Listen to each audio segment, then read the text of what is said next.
Hi, I'm Jeremy. Welcome to my workshop. Today I'll be showing you how I made this white oak treasure chest.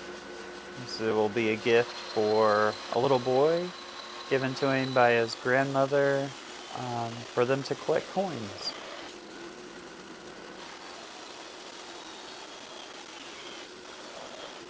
So I began by breaking down the lumber. I started out with some 8/4 stock and ripped it down at the bandsaw, trying to end up with about 1.5 inches width on all of these.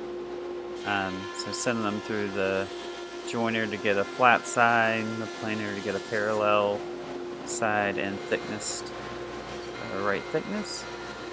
And you got an edge square and the opposite edge square at the table saw. With all of the pieces with dimension on 4 sides, I began cutting the angles on the end, which will create the coopered top. So there's 2 different angles, one to go around the top, and then the final angle that brings the top down to 90 degrees to the case. And after cutting these to length, I moved on to creating a rabbet on the end of each piece. This is going to be the place where the end panel of the top sits. I end up using this same joint later for the main case as well.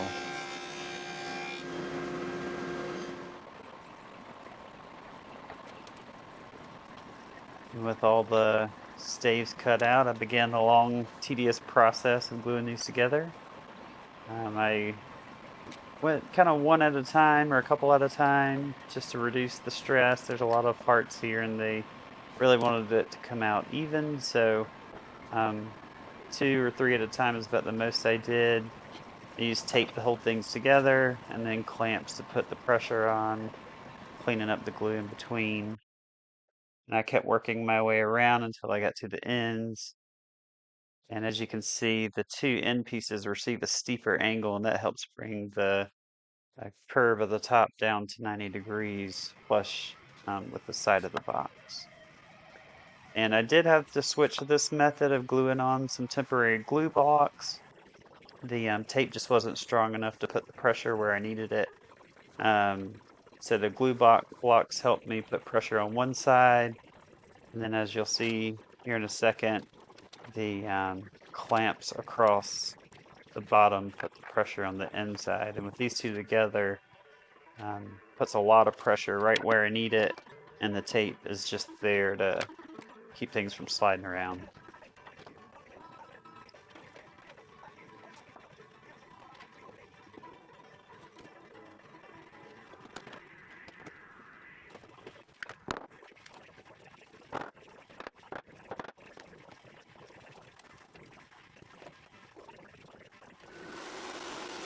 And with the top glued up, I moved on to milling some more lumber for the sides and the ends.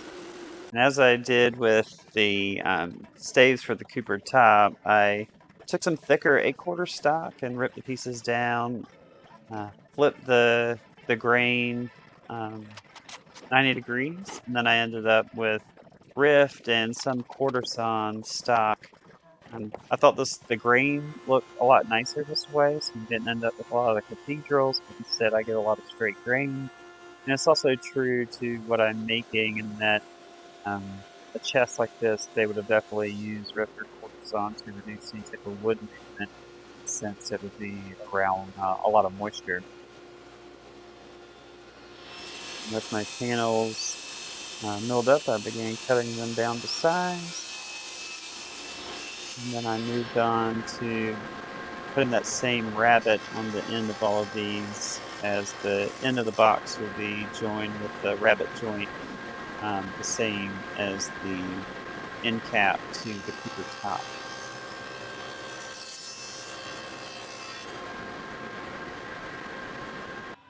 And with the panels glued up and cut to size, I moved on to fitting the end panels to the cooper top.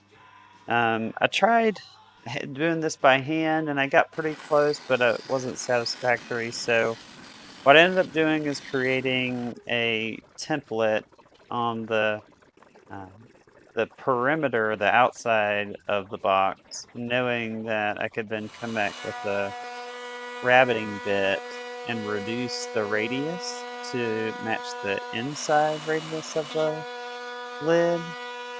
So as you can see here, I basically cut a plywood template by flushing it to the outside of the box. Now I'm rabbiting the template with just a 1/2 inch bit, and then I'll come back with a flush trim to trim off that little tongue that was left there. And what I end up with is a perfect fit on the inside radius of the box by using that technique, and I got virtually perfect. There were some minor gaps that once I glue it in and put the clamps on, they filled right in. So I was pretty stoked about how that came out. And now I could use that template to cut my 2 end caps. This was easily done by attaching my template with some double-sided tape and using a pattern bit to cut them down to size.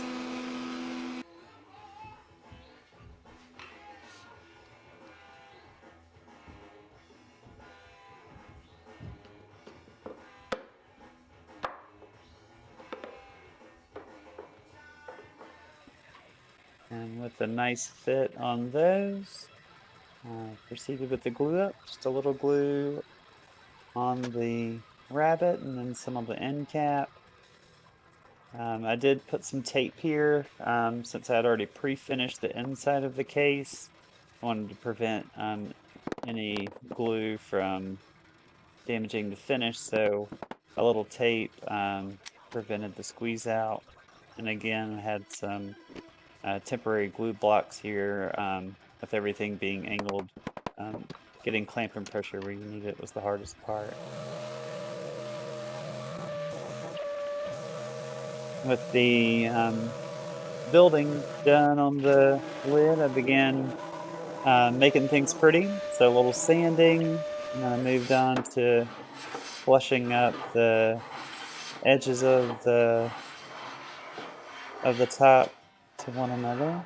Make sure it sits flat on the case.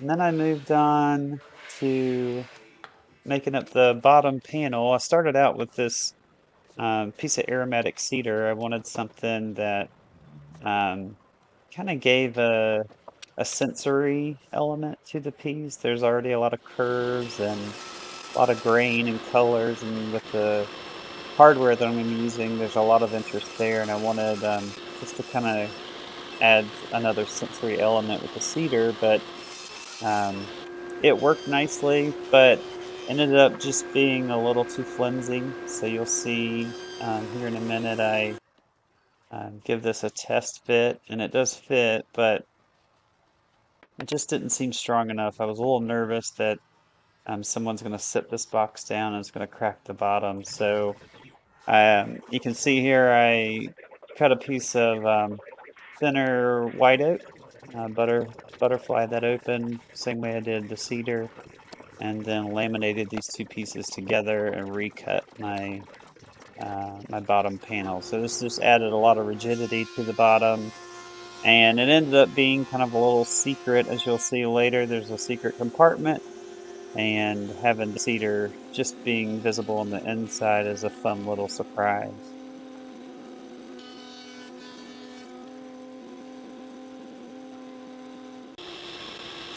With the bottom panel complete, I moved on to the secret compartment in this box. After doing my measuring, I figured out that there'd be just enough room at the bottom to have basically like a false bottom to the chest, which I felt would be fun for a little boy to hide things, little treasure maps or whatever else he wants to hide. So it's basically just kind of like 2 box lids, but they'll be inside the box. And I cut them to size, rounded over one edge, and what I'm doing here is cutting like a little finger hole access so you can lift it up. And here I'm cutting the hinge. The hinge will end up rotating on a screw that's used as a hinge pin. You'll see in here in a minute. With everything pre-cut, so I had already drilled the hinge pins on the side of the case pieces and the corresponding one on the hidden drawer compartment. So I was able to go ahead and pre-finish the bottom, pre-finish the inside of the case pieces, and then get that glued up.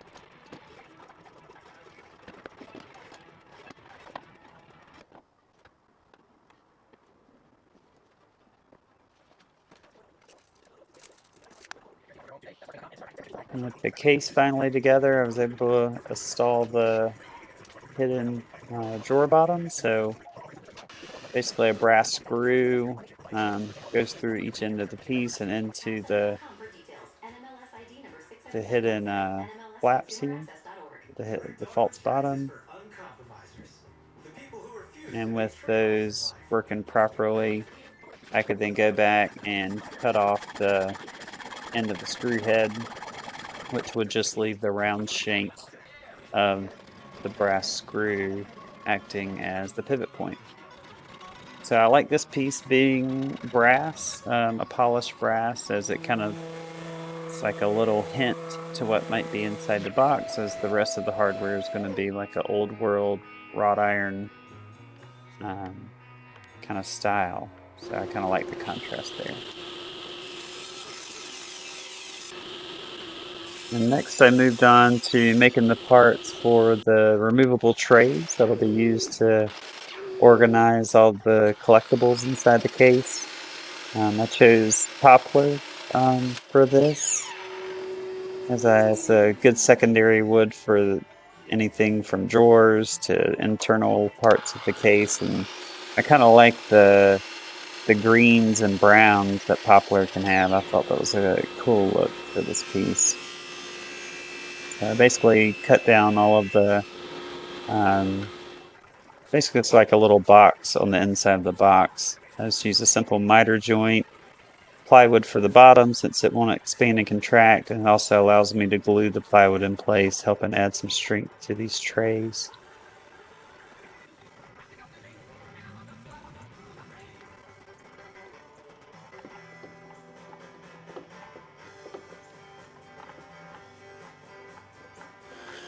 And with the tray case complete, I moved on to the dividers that'll help create some compartments to sort the coins. I used a dado stack and a half lap joint. But just chose kind of an arbitrary spacing with a little bit bigger one in the middle and smaller ones on the side to give some variation. And then finish these up around and over the edges, getting everything nice and flush. With the main building complete, I began finishing. I used Osmo Pollux oil for this. I've really been a fan of the gloss version. Although it says gloss, it really doesn't come out that glossy, but I feel like it adds a little extra protection, or it kind of builds up the finish a little better. So I've really been impressed with the gloss version, and that's what I'm using here.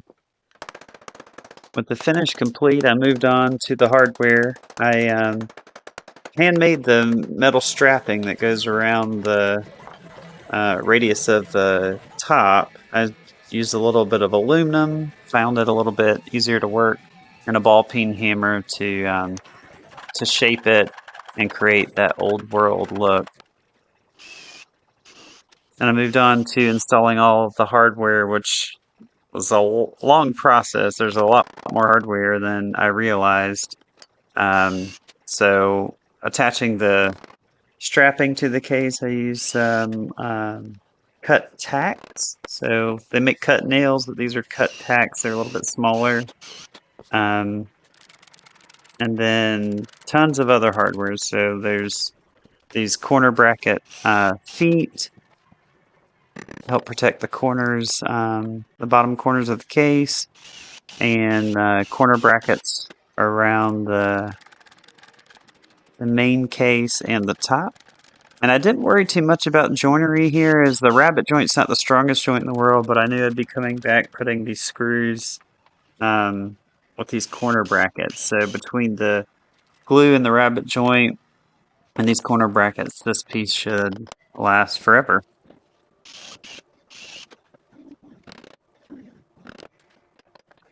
And I did a combination of screws and tacks here just to reduce the amount of like Phillips head screws that you're seeing, and try to put as much of that old world look as possible. And of course, stamping and signing your work is always important, as I do with each piece.